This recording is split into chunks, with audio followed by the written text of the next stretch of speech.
Guys, welcome back to my channel. तो सब friend आना वीडियो रे आप लोगों को स्वागत जनाइछु। तो सब फ्रेंड आज वीडियो बिके हल जिबला कैंडिडेट बीटीआर बीसीडीसी सेक्रेटरी पोस्ट কাৰণে আবেদন কৰিছিল ইহঁতৰ কাৰণে ভাল খবৰ ইহঁতৰ ফাইনালি আহি গল কল লেটাৰটো আহি গল আপোনালোকৰ এক্সামটো কেতিয়া হ'ব আৰু আপোনালোকৰ কল লেটাৰটো কেনেকৈ ডাউনলোড কৰিব এটা হোমৱৰ্ক প্ৰসেছ মই আজি এটা দেখুৱাম তো সব আপোনালোকে হোমৱৰ্ক ভিডিও চাই থাকিব তো সব আপোনালোকে অফিচিয়েলি নোটিফিকেশনটো দেখা পাইছে BTR admit card download admit card from Bodoland territorial council recruitment exam আপোনালোকৰ পোষ্ট নাম আছিল সেক্ৰেটাৰী ইন बीसीडीसी वैकेंसी আছে 40টা পোষ্ট আৰু অৰিজিনেল হল सीएसबी बीटीआर আৰু এক্সাম টাইপ হল ৰিটেন এক্সাম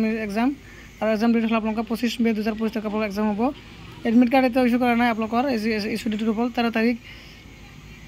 আপোনালোকৰ মানে 13 তাৰিখৰ পৰা 20 মেৰ ভিতৰত আপোনালোকৰ এডমিট কাৰ্ডটো ইস্যু হৈ যাব তাৰ পিছত তলফালে দেখা পাইছে আপোনালোকৰ আপোনাৰ যিবিলাক মানে এডমিট কাৰ্ড ডাউনলোড কৰিছিলে আপোনালোকৰ এই এডমিট কাৰ্ডখন আপোনালোকৰ মানে পোষ্ট অফিচৰ জৰিয়তে পাব আৰু নহলে আপোনালোকে অনলাইনৰ জৰিয়তেও পাব তো আপোনালোকে হৈছে बीटीआर এডমিট কাৰ্ড আৰু ডিটেইলছ পোষ্ট নাম আছে बीसीडीसी সেক্ৰেটাৰী টোটাল পোষ্ট আছে 420টা পোষ্ট আৰু ডিপাৰ্টমেণ্ট হল PSDR department BTC organisation of BTC territorial council admission হল দেখা পাইছে আৰু এক্সাম ডেট আপোনালোকৰ 25 তাৰিখ 2025 ত আপোনালোকৰ এক্সাম হ'ব আৰু আপোনালোকৰ এডমিট কাৰ্ড ইস্যু হ'ব আপোনালোকৰ 13 মেত আপোনালোকৰ এডমিট কাৰ্ডটো আপোনালোকৰ ডাউনলোড মানে ইস্যু হ'ব 13 তাৰিখৰ পৰা 20 তাৰিখৰ ভিতৰলৈকে আপোনালোকৰ এডমিট কাৰ্ডটো আপোনালোকে ডাউনলোড কৰিব পাৰিব তাৰ জেগা আছে হাউ ডাউনলোড এডমিট কাৰ্ড আপোনালোকৰ এডমিট কাৰ্ডখন ডাউনলোড কৰাৰ কাৰণে আপোনালোকৰ बीटीआर जी মানে সেন্ট্ৰাল সিলেকশন বোৰ্ডৰ যে অফিচিয়েল ওয়েবসাইট আছিল সেই ওয়েবসাইটটো আপোনালোকে মানে আপোনালোকৰ ভিজিট কৰিব লাগিব ভিজিট কৰি আপোনালোকে তাৰ পৰা ডাউনলোড কৰিব লাগিব তো আপোনালোকে এইটো ওয়েবসাইটত কেনেকৈ যাব মই আপোনালোকক দেখাই দি আছো আপোনালোকে যিকোনো এটা ব্ৰাউজাৰ অন কৰিব অন কৰাৰ পিছত সাৰ্চ কৰি দিব CSB বুলি সাৰ্চ কৰি দিব আপোনালোকে দেখা পাইছে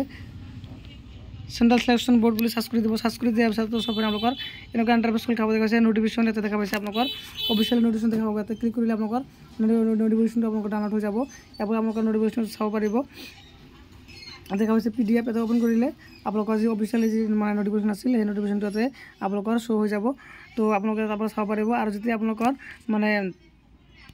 এডমিট কাৰ্ডখন আহি যাব তেতিয়া আপোনালোক তাতে লিখা আহিব ডাউনলোড এডমিট কাৰ্ড আপোনালোক দেখা পাইছে এটো অফিচিয়েলি নোটিফিকেশন হয় এডমিট কাৰ্ডৰ আৰু পৰীক্ষাৰ আপোনালোক দেখা পাইছে এতে তো মই ব্যাক কৰি আপোনালোক দেখাই দি আছো তো আপোনালোক ডাইৰেক্ট এইটো অপচন আহাৰ পিছত তো সব ফ্ৰেন্ড আপোনালোক এতে যেনেকৈ এতে লিখা আছে নোটিস মানে এডমিট কাৰ্ডৰ নোটিস দি আছে এতে আপোনালোকৰ ডাউনলোড এডমিট কাৰ্ডৰ বুলি অপচন থাকিব তাতে ক্লিক কৰি আপোনালোকৰ মোবাইল নাম্বাৰ আৰু ডেট অফ বাৰ্থ দি আপোনালোকে আপুনি নিজৰ যি হেৰি আছিল এডমিট কাৰ্ডখন আছিল আপোনালোকে অনলাইনৰ পৰা ডাউনলোড কৰিব পাৰিব তো আপোনালোকে আকৌ মই কৈ দিছো সেন্ট্ৰাল সিলেকশন বোৰ্ড বুলি সাৰ্চ কৰি দিব সাৰ্চ কৰি দিয়াৰ পিছত তো সব ফ্ৰেন্ড আপোনালোকে बीटीआर অঞ্চলৰ যিমানখিনি মানে অনলাইনৰ মানে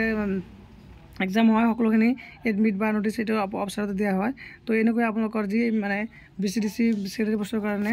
মানে আবেদন কৰিছিল হেয়াৰ পৰীক্ষা আপোনালোকৰ মে মাহতে হ'ব আপোনালোকৰ মে মাহৰ 25 তাৰিখত হ'ব তো আপোনালোকে ঘৰত প্ৰিপাৰেচন কৰি থাকক আৰু আপোনালোকে যেতিয়া মানে এডমিট কাৰ্ডখন মুকলি কৰিব তেতিয়া মই আৰু এটা ভিডিও বনাই আপোনালোকক দেখাই দিম কেনেকৈ আপোনালোকে মানে এডমিট কাৰ্ডখন ডাউনলোড কৰিব তো সব আজি ভিডিও এখানতে আগৰ ভিডিও ভাল লাগিছে তো সব ভিডিও ভাল লাগে মই ভিডিও লাইক কৰিব শেয়াৰ কৰিব আৰু এনে নতুন ভিডিও পাবলৈ মোৰ চেনেল সাবস্ক্ৰাইব কৰিব thank you for watching my video